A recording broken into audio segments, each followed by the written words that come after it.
$750,000. This is how high physician salaries in the US could be. Hello friends, and welcome to this video in which we will discuss physician compensation in the US. We will talk about the highest salaries based on the specialty, the lowest salaries, we'll talk about resident salaries and how much residents are paid in the US, and my personal salary and how much of that goes to taxes. And we will start with the highest paid specialties. These numbers are based on the Doximity Compensation Report 2025, and the reason I picked the Doximity is because I think it's the more accurate, the more reflective of actual physician salaries. The highest paid specialty in the US is neurosurgery, almost $750,000. That's a lot of money. This is followed by thoracic surgery at $690,000 approximately, orthopedic surgery at $679,000. Surprisingly, number 4 is pediatric general surgery. And this is even surprising to me because generally the pediatric specialties, as you will see, are much less paid than adult specialties. And you can see here that pediatric general surgery is the highest paid subspecialty for general surgery after thoracic surgery at $647,000. What's shocking is that pediatric surgery is making more than plastic surgeons, which is at $621,000. OMFS at $616,000, and you can see that all these top almost like 6 specialties are all surgical specialties. Then you see radiation oncology and cardiology, the first internal medicine subspecialty, at $587,000. And you can go through the list: vascular surgery, IR, radiology, urology, GI, which is another IM subspecialty, ENT, anesthesiology, dermatology, oncology, colorectal surgery, general surgery, and then ophthalmology. Now, interestingly, many of you love to know about the lowest paid specialties more than the highest paid specialties. And let's see what is the lowest paid specialty according to the Doximity Compensation Report 2025. There is the full list, and you can see pediatric endocrinology is the lowest paid specialty at $230,000, followed by pediatric rheumatology $231, pediatric ID at $248, pediatric hem-onc at $255. And you can see a common factor among these top or lowest paid specialties, which is pediatric. And then the list goes on to medical genetics, pediatric nephrology, pediatrics, and you can see many pediatric subspecialties here. Other important specialties to point out are family medicine at $318,000 and IM at $326,000. Now you have to keep in mind, when it comes to compensation, it's not just about the salary. It's about how many hours you're working, how stressful your work is, and how much time it took you to get there. For example, in the case of neurosurgery, the residency itself is around 7 years. Many people these days take a year or 2 of research to get into neurosurgery. Sometimes you have to do a fellowship. The work hours and the stress during residency and afterwards are also much higher than other specialties. That's not to say that the other specialties don't have stress or don't work hard, but just keep in mind that it's not only about the number at the end of the day, it's about how stressful your work is and how many hours you're working a day, how many days a week. For example, in the case of hospitalists for IM, you'll hear that a lot of hospitalists work 1 week on, 1 week off. So they technically have half of the month off. The same for emergency medicine. They take 10 to 12 shifts a month, and the rest of the month is fully theirs to do whatever they want. So although their salary might be slightly higher than an orthopedic surgeon or neurosurgeon, but they're working literally half of the time. Another thing to keep in mind is where you're working. It might be surprising to a lot of people that the further you get away from big cities, the higher your salary generally gets. Because generally in these places, there are not a lot of physicians, so they want to pay you more to attract you to work there, compared to bigger cities like New York and LA and Boston, where everyone wants to be there, so the competition is higher, so they don't pay you as higher salaries. And that's why I want to show you another graph from the Doximity Compensation Report showing you the metro areas with the highest average physician compensation. And you can see number 1 is Rochester, Minnesota, which is a very small city, but you know what's there?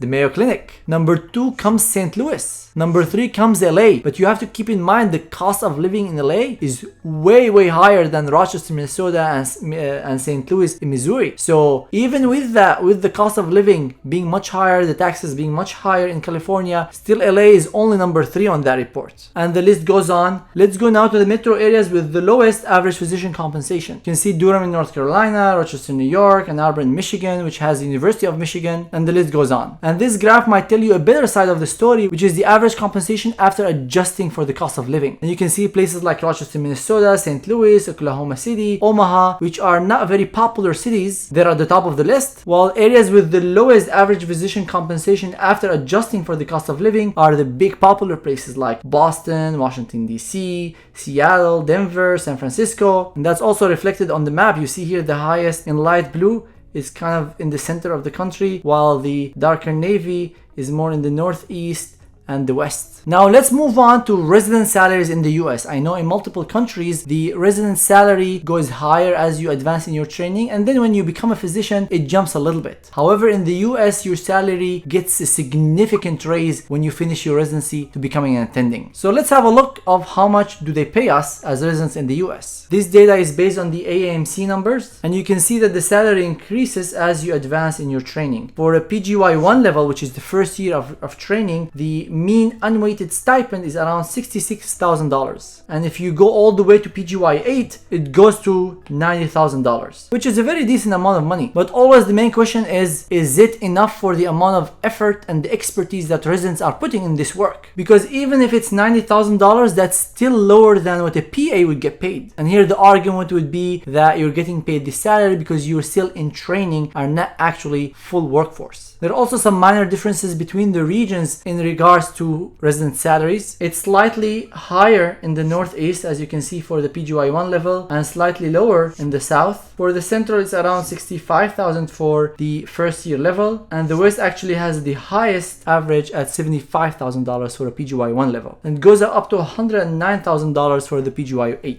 And I know, talking to many IMGs, that the resident salaries in their country are much less than the one in the US. And I can say from my personal experience and experiences of other residents I work with that the salary in the US is generally enough to live. But you won't be able to have a comfortable, fancy life based on a resident salary, especially if you have a family. But if you live a reasonable life, if you spend money reasonably, if you're not in a super expensive place, it's generally enough. Now it's time to share my salary and how much I paid in taxes. So my salary is $73,700. And of course that's the yearly, not the monthly salaries. All these salaries we talked about in this video are per year. The first cut of your salary is the federal tax. And that's a tax you have to pay regardless of where you live. It's divided in brackets. It's between 12 to 37%, and it got changed for the year 2025. But the more you make, the higher you'll be on your tax bracket. What I paid in federal taxes for that was around $10,000. Then comes Social Security, which is 6.2% if you're employed. So that was around $4,500. Then comes Medicare, which is 1.45% of your salary if you're employed, and that was around $1,000. And that's it generally for people living in states with no income tax. However, Pennsylvania, where I live, has a 3.07% state tax, which was around $2,200, and the city of Pittsburgh has a tax of 3%, which was around the same, $2,200. So we started with around $73,500 and ended up with around $53,000. So that gets to my pocket around $4,400 a month. If you divide that by 4 weeks, working around 70 hours a week, that comes to around $15 per hour, which you could probably make by working at McDonald's or driving Uber. But remember, we're here to learn, not to make money. I hope this video gives you some insights on the compensation of physicians per specialty, the compensation per residents, and the amount of money that usually goes to taxes. If you're someone who's interested in starting their journey in the US, you're not sure where to start, how to study for the USMLE exams, if you're interested in applying to the Majdi cycle, we have phenomenal resources to help you with that. So go ahead and schedule a free consultation with our support team, and I'll leave the link for that